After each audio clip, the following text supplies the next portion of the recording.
right, so take us beyond the headlines. We know we need to continue to invest in the weaponry and the training and all of those kinds of things. You wrote this week about something that really struck me as every bit as important, and I just don't hear very many people talking about it. Yeah, you're right. The guns, the tanks, the possible fighter jets, all those things grab headlines, and understandably so. But I talked this week with United Nations Development Program Administrator Achim Steiner, and he was talking about the importance, actually, of basically keeping ordinary life in Ukraine going. And just to give you a sense, you and your listeners, a sense of how bad things are, 8 million Ukrainians have fled to nearby countries. About 5.4 are internally displaced, but they lost their homes. They haven't left the country yet, but they lost their homes. 18 million Ukrainians, about 40% of the population, need emergency assistance. And Ukraine has become one of the world's largest minefields. People estimate about 160,000 square kilometers, which is 4 times the size of Switzerland, may be mined. So they need basic help, and UNDP has been focused on trying to help the government keep up basic services and, really importantly, make sure that Ukraine's energy infrastructure, which has repeatedly been targeted by Russia, functions at least a little bit. And a lot of people, hundreds of thousands of people, are without power for hours every day. So it's part of the war effort is sustaining the civilian population as much as it is arming the military. Yeah, so important. And you talk about that infrastructure that continues to get hammered there. And one of the interesting things that we found is that the longer these things go and the less certainty there is, the less likely people are to actually return, even after things kind of settle down. And normally we think about recovery and rebuild as what happens after there's some sort of truce declared or victory declared or something like that. But it really is crucially important that people see that there is a path, that the country does have a future, that it is rebuilding now in order to actually draw those people back in and to make society actually work. Yeah, that's absolutely right. I mean, we've seen a lot of Ukrainians return. They do seem to a lot of them seem to have gone back to their homes. I mean, you've seen news reports of Ukrainians going back to towns that were absolutely devastated by the Russian military. But yeah, I mean, you can look at it a couple of different ways. One is that you invest now to give, as you described, sort of this plausible hope in the future. But you can also look at it, I don't want to say cynically, but look at it sort of strategically. It's going to be really important to the countries that have generously taken in millions of Ukrainians. It's important for them to know that the Ukrainians will go home as well. Vladimir Putin has, on occasion, tried to weaponize refugee flows into Europe, where some politicians and parties have used refugees as political pawns, essentially, to stoke up resentment. So it is very important that a country like Poland, which is prosperous, but I would call them on the super rich scale. It's important for countries like Poland to know that the Ukrainians, the millions of Ukrainians that they are housing, they've taken in, will have a prospect of going home, and a good prospect of going home. And that's part of what UNDP is doing now. And that's such important work. We had your colleague, Mary Alushina, who joined us from Latvia yesterday, talking about the outflow of Russians who may never come back, and that whole piece of it. So I think this outflow, and again, there's a brain drain to that. There's a talent drain. And there's also those that could be really critical as part of the reform or kind of the next version of the country that you need to make sure you bring them back because they're part of the future. Yes, that's right. And I think it's obviously it's part of the reason I wanted to talk to Achim is that I've followed the debate over the lessons too, and I noticed that a year ago there were some folks, including Volodymyr Zelensky, the president of Ukraine, talking about eventually needing a Marshall Plan to rebuild Ukraine. Marshall Plan, of course, being the way the United States rebuilt Western Europe after World War II, and that talk has gone away. And I don't know if the Ukrainians are deliberately playing down the need for economic aid and playing up the need for military aid because that's more urgent. But it struck me that the talk about reconstruction had kind of dwindled. And so I wanted to talk to him about where that stood. And it sounds to me like UNDP is pretty active on the ground. Yeah, that's so important. I wanted to ask you, Olivier, obviously the president is going to Poland that you mentioned, and the the speech here. I actually thought his speech a year ago in Poland was one of the best of his term in office. I think there were some really powerful things. There was one little sidebar moment where he was a little off script, but I think the bulk of that speech was very important and very powerful. As he goes back, do you think that this rebuilding part, this investing in the country, not just the armament, could be part of that conversation and part of what the president talks about as he heads over? One of the big concerns at the White House today is the declining Republican support for helping Ukraine. And my sense is he's probably going to want to stay focused on the military component here, to say that America and its allies have to keep arming Ukraine. I don't know that he's going to want to go into what, for many Americans, is still very much a hypothetical, the idea that once the conflict is stabilized or is over, there will need to be a global effort to help rebuild Ukraine. Because I think they don't seem to think at the White House it's going to be over anytime soon. Obviously, they're girding for a protracted conflict. And I think they might, he may nod to it, but I don't think we're going to get anything in any great detail. Yeah. Okay. Anything else that you're watching kind of under the radar as we roll into this amazing one-year anniversary of the invasion by Russia into Ukraine? Well, there are two things to look at. I think one is the degree that the Russian economy has been relatively resilient. It certainly hasn't. The sanctions have not forced Putin to change course. Right. I think that bears looking at. Some of my colleagues have done deeper dives into the actual economics of this. But the Russians are able to withstand a fair amount of punishment, it seems. And the other thing that I think is very important this week has been the concern in Western capitals and NATO capitals about depleting weapons stocks, that the Ukrainians are going through ammunition so quickly that NATO may start running short, with obviously potential dangers there, since NATO arsenals are what keep Vladimir Putin at bay. Yeah. Wow. Great insight, as always, Olivier Knox, national political correspondent, and, of course, the anchor of the Daily 202 at the Washington Post. And, as always, Olivier, we appreciate you taking us past the headlines into some of the things that we really ought to be thinking about that nobody's really talking about right now. Thanks for joining us today. That's a pleasure, Lloyd. Thanks. Great insight, as always, from Olivier Knox. And I just think this whole idea of not only do we have to make sure that they have the weapons, the equipment, and the training to win the war, but this idea of building and rebuilding the country, I think is so important.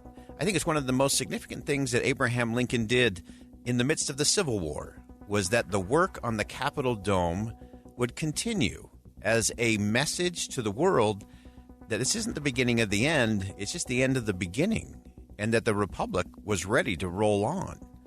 And I think that's what we have to do in terms of investing in Ukraine.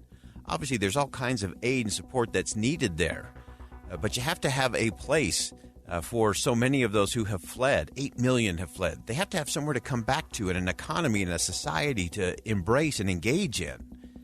And so that investment takes a little bit of vision, a little bit of forethought, and it requires everyone to sacrifice a little bit to make sure that there is a path towards a successful future free. Take stock of the war in Ukraine, as next Friday will be 1 year since Russia invaded, and there is no end in sight, despite the clear good and evil involved, giving Ukraine almost the whole world's sympathy. But sympathy doesn't win wars.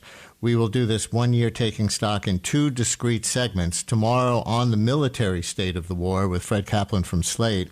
Right now on the humanitarian crisis that Russia's invasion has created, which tends to fall out of the headlines, except to note that Russia keeps committing war crimes by continually bombing civilian targets as a central part of its military strategy. But we will talk now about Ukrainian refugees and suffering inside the country as well with Marysia Zapashnik, Ukraine Country Director for the International Rescue Committee. She is in Kyiv.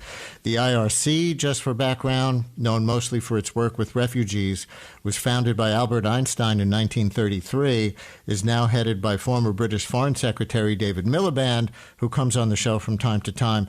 And it describes itself as helping people affected by humanitarian crises to survive, recover, and rebuild their lives. Marysia, thank you so much for coming on. Hello from New York. Welcome to WNYC. Thank you very much for having me, Brian.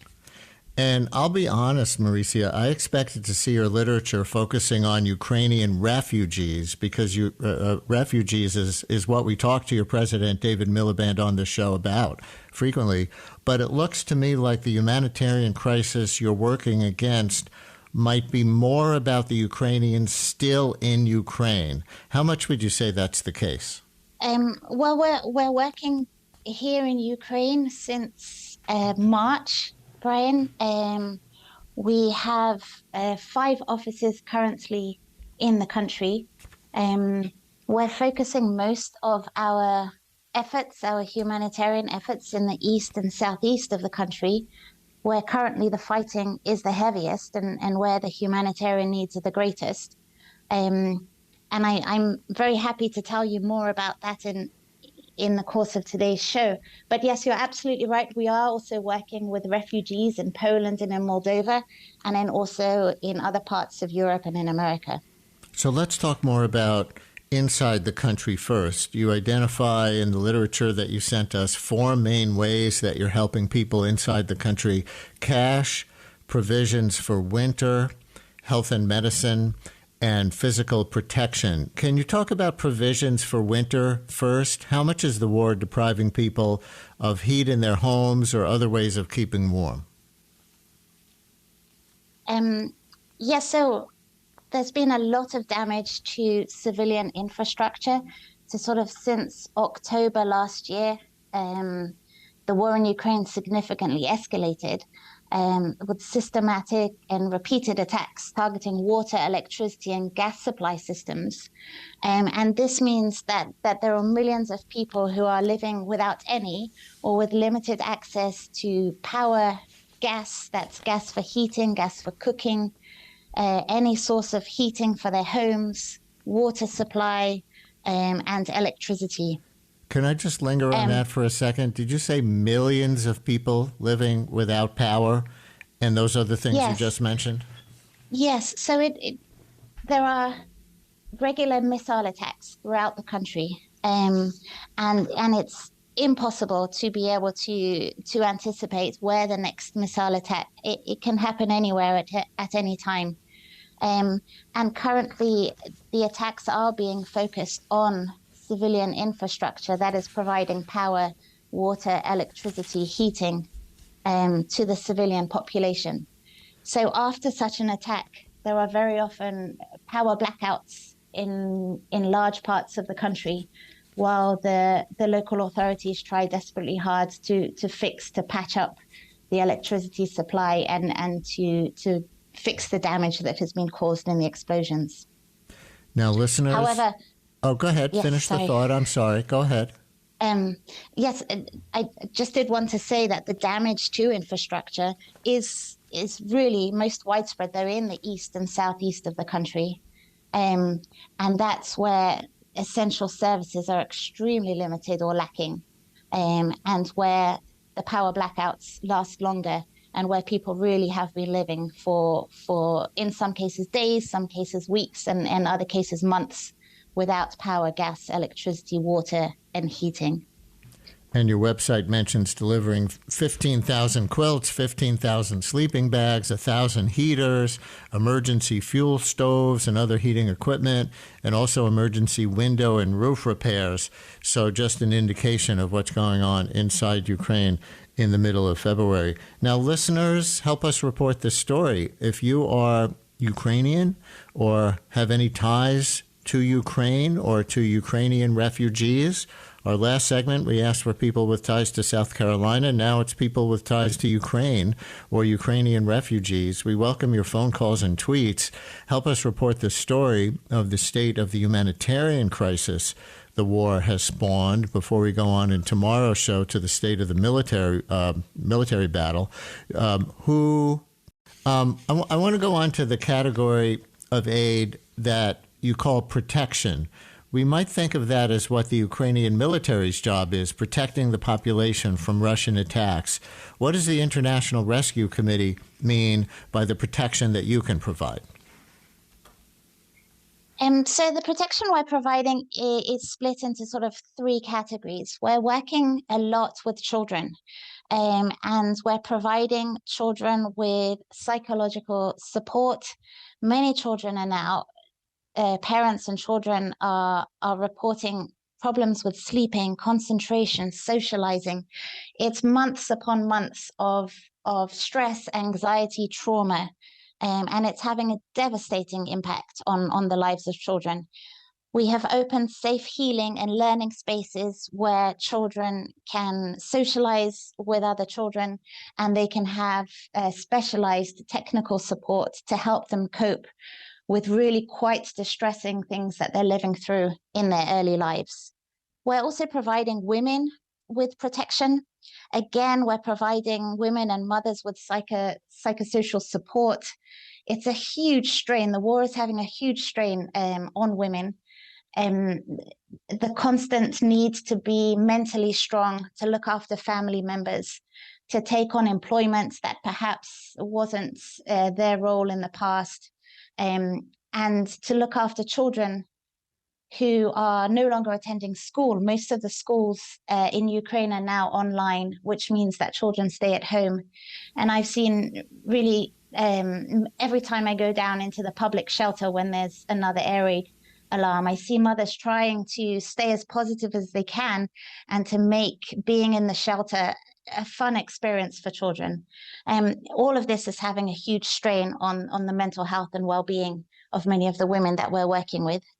And also under the protection activities, we are providing legal assistance to people who have lost important identity documents. Many times when people flee their homes after shelling or during shelling attacks, they take just one small bag of items and really have to flee. And identity documents are lost. Sometimes they're destroyed on purpose. And without these documents, it's very hard for people to be able to access the services that they have entitlements to access.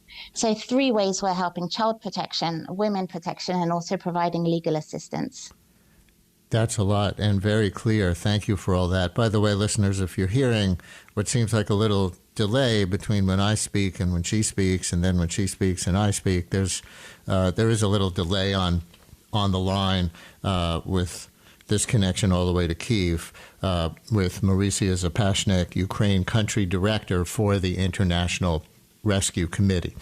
The area of health and medicine, we have to mention this. Another of the 4 main categories that you list that the IRC is involved with, dealing with the humanitarian crisis inside the country. I can't even imagine where you begin. Where do you begin? The healthcare system is under a huge amount of strain in Ukraine at the moment. We've been, since March now, providing essential medical items, equipment, and pharmaceuticals to healthcare facilities across the country. Now we are focusing most of this effort on the east and southeast, where the needs are greatest. And we also have mobile medical teams who travel to remote parts of the east and southeast, very often closer to front lines where the teams work and they can hear the sound of shelling in the distance. They provide consultations and treatment to patients who have no other access to any sort of healthcare, and they haven't for months now. Most of the people who those teams are visiting are elderly, people with mobility issues, housebound people. They have not been able to flee and go to other safer parts of the country. And so they're staying at home with very little access to essential services. And that's why it's vitally important for our mobile medical teams to be able to drive, to reach them, and to provide them with the healthcare that they need. Many of them have chronic health conditions and need constant follow-up with physicians and constant medication, which they haven't been able to have for a number of months now. I've been watching this trial happening in Hong Kong that's just started over the last couple of days. It's expected to take up to 3 months before it concludes, but it's a landmark case because the largest number of defendants are being tried right now in Hong Kong on national security charges. That means that they could face up to life in prison, and all of them are activists, pro-democracy people who are really, really active in these anti-government protests that began in 2019. So whatever happens to them, it will mark the future of the city. Unfortunately, it's looking quite grim. They're facing a juryless trial against a judge that's picked by Beijing. And as a result of the 47 people who were charged, already 31 of them have pled guilty. They just simply don't see the point of standing trial, and only 16 are contesting their charges. And we're talking about people who've been held in custody without bail for 2 years. That's a really important point, yes, because they've been charged under this national security law that Beijing put into place in 2020. It means that for security purposes, they've been detained without bail for more than 2 years before being even tried. That's highly unusual in Hong Kong, which before the national security law was known for a place that had rule of law, that had this British-style court system, and it was somehow legally firewalled from the rest of mainland China. But unfortunately, the kind of secretive, opaque justice system that we see in the mainland in China has been exported to Hong Kong. And that's also why this trial has been so interesting and also tragic to watch. And of course, what we're seeing is what's left of democracy itself on trial. These people who are on trial represented all levels of civil society. So among those who are contesting their charges are former legislators, former academics and professors at universities, writers and journalists, young activists, including Joshua Wong, who's a figure that many Australians might be familiar with. So these are people of all ages and walks of life who, for various reasons, became active in the pro-democracy movement in Hong Kong. And so it's been representative, if you can say that, to have them all in trial at the same time. It's really kind of a takedown of the heart of Hong Kong civil society. And I take it the well-controlled media is reporting it solidly on the Beijing line.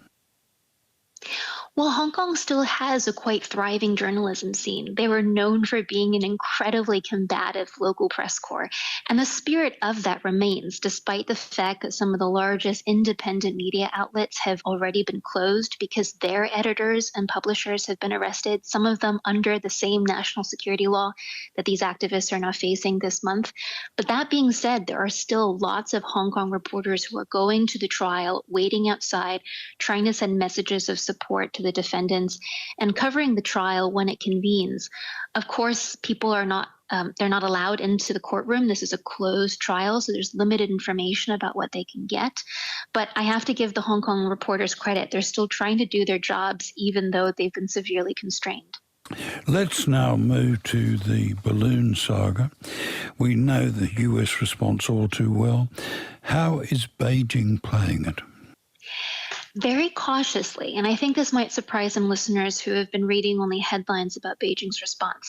They've, of course, taken the expected stance, which is to be defensive, to not admit any wrongdoing.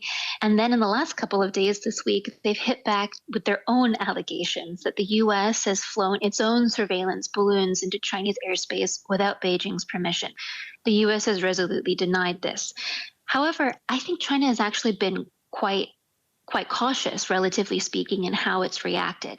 It hasn't, higher leaders have not come out with statements, so only the foreign ministry so far has been coming out with statements. This is the most outward-facing ministry in the Chinese government, and only their spokespeople have been issuing statements rather than someone much higher, say at the foreign ministerial level. And at first, they expressed what they called regret over the fact that this civilian airship, which was their explanation, had accidentally blown into U.S. territory.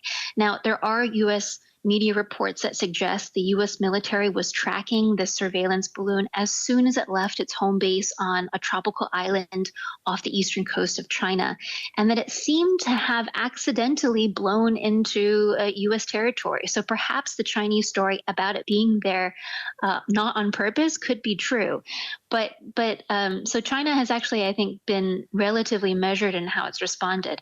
Unfortunately, this whole explanation about how this balloon was there for meteorological reasons only seems to have really upset U.S. officials, and that's what's really pushed for example, the U.S. Secretary of State to cancel his visit to China. I want to look at that in a moment because that's a very sad consequence.